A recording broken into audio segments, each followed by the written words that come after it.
Hi folks, welcome back to the channel. See that clear blue sky above me? It's freaking awesome.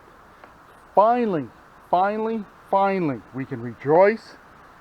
Oh, it's not pouring rain on my days off. It's not snowing on my days off. And it is actually 80 freaking degrees out here now. And I love it.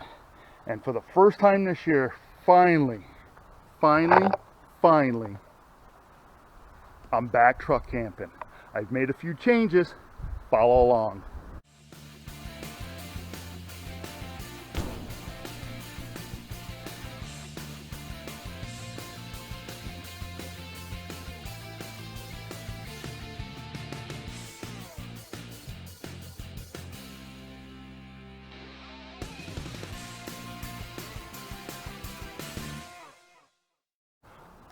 Alright, welcome back to the channel, everybody. This is freaking awesome. You could just feel the world, the tension and everything just drain right out of you when you get out here. There's nobody here but me.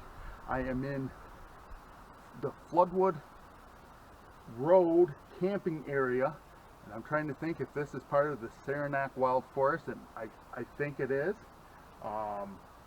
Floodwood Pond is behind my sight through the trees. I can just see the blue of the water.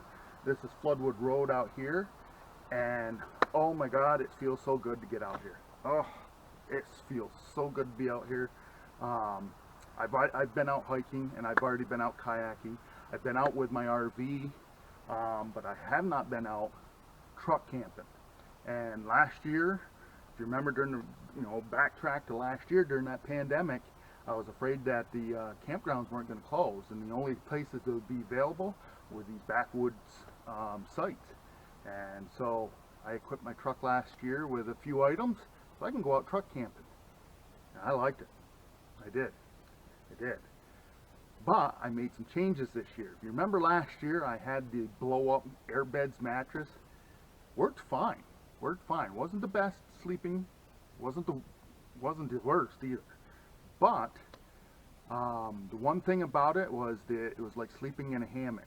The air underneath you would get cold, and I have not figured out a way to put heat in the back of this truck, because this is just a normal cap, fiberglass cap, no insulation at all. But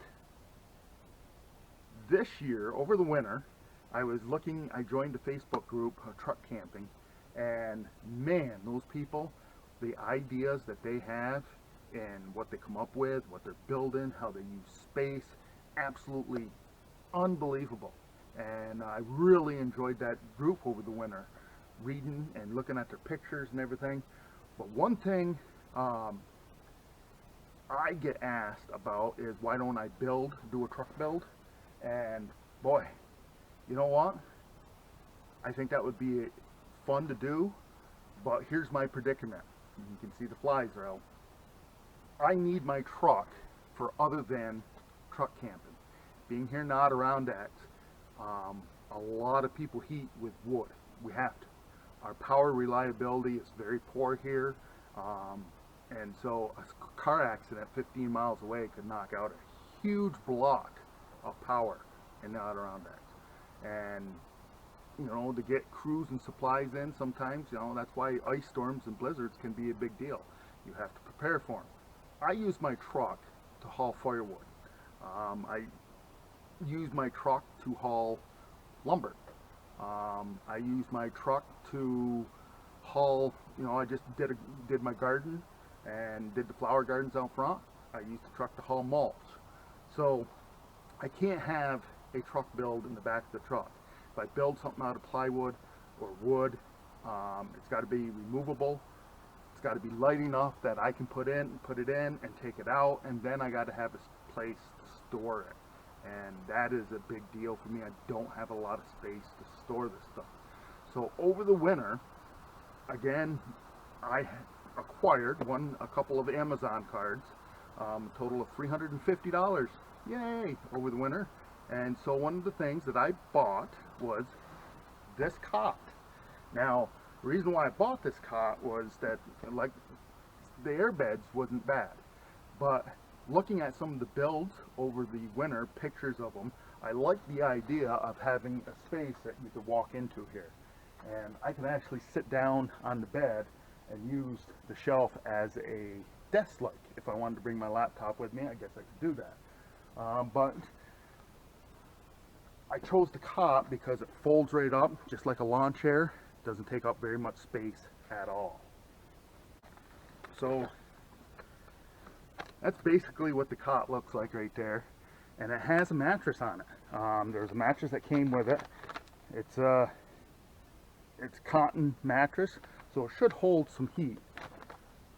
So I have came up with an idea how maybe I could extend my camping into the fall with heat. I'm still working on a few details on that, so that would be more to come. But yeah, this is what I came up with, and I like it. I got my Jackery over here for power. That can power charge my cell phone, and I have another Jackery that's down here, and the fan is currently plugged into it up here next to the bed. So this is my new bed for truck camping. Have I used the cot yet? I have not. But one thing I do have to do is, you can see that I have a gap here between the, well, I have a signal here. Gap here between the side of the truck and the cot. And I do plan on building a little platform in here that if Jax ever comes with me, that we would have a little bit more room up here. And I do plan on bringing Jax with me when I, because I might do some more hiking adventures here. But yeah, this is what I have came up with. And, you know, I went through my truck camping gear last year in the video I did last year. And, but, yeah, this is, let me show you the site. This is where I'm going to be for the night. And right over through those trees, the blue over there is Floodwood Pond, and I'll be paddling Floodwood Pond here in a little bit. But yeah, I just wanted to show my new setup before I put my cover over the end here, because this is early June. The temperatures here in this neck of the woods, it's supposed to be high of 77 to 80 today. My truck was showing 79, 80 as I was coming in. And tonight it's supposed to drop down to between 38 and 45 degrees. Not too bad. I don't think I'm going to need any heat in that kind of weather. If it drops down into the 20s, that's when I would like to have some heat. But it has been, I should say, it's going to be a good time. I'm going to finish setting up my site, but I do have the cover that I have to put on the back of this because the flies, the mosquitoes will be out later, and yeah, I want to keep them out of the back of the truck. But for right now, it's not too bad. The Adirondack black flies, the famous black flies, when I was out paddling here over the last couple of weeks, they were out. But right now, I do have Vicks on, so that may be helping some. If you haven't watched my videos earlier about Vicks, a little bit of Vicks on the back of each leg, across the back, keeps horse flies, deer flies, and the black flies away. So I'm going to finish setting up my site, but I'm truck camping again. Alright, so it is definitely not the Hilton, but it's not bad for short stays. My fan plugged into my Jackery. I have my pepper spray for two-legged intruders. My other Jackery that I can plug my phone into and charge. And if it turns into a bad evening where I'm trapped inside, I have a little bit of entertainment. I don't have the greatest cell signal up here, other than my phone just went off, which was kind of surprising because it was showing no service earlier. But anyways, I am going to finish setting up my site. And oh, one other thing that I added, because I'm going to try to get heat in the back of the truck, I've got a CO/ smoke detector. It is a dual purpose, and it's a pretty neat little thing here. Test it, you can see that it comes up with a number. It would actually tell you how many parts per million for CO. Yeah, so not a bad little gizmo. Not a bad little gizmo at all. So I now have room to put my feet. Oh yeah, I got a carpet. Forgot to tell you that. But once I get the cover on the back to keep the bugs out. But like I say, it's not the Hilton.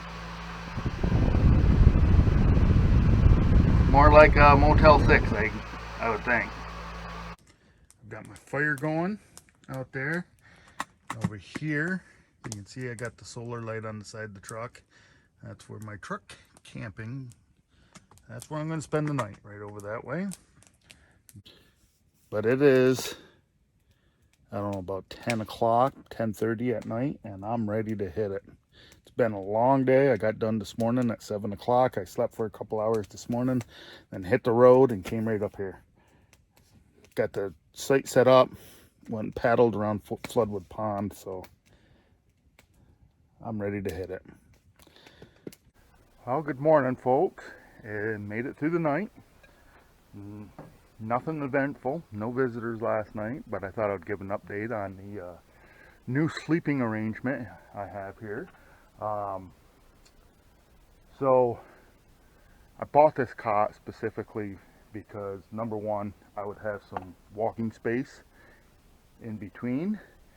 Number two, that the mattress would help hold heat in some of these nights. Now last night it was predicted to be 38 to 41 degrees, and it got there. It did, but I was fine, and the mattress did exactly what it was supposed to do. I was warm, no cold underneath me, and so I'm pretty happy with that decision. As far as the cot is good.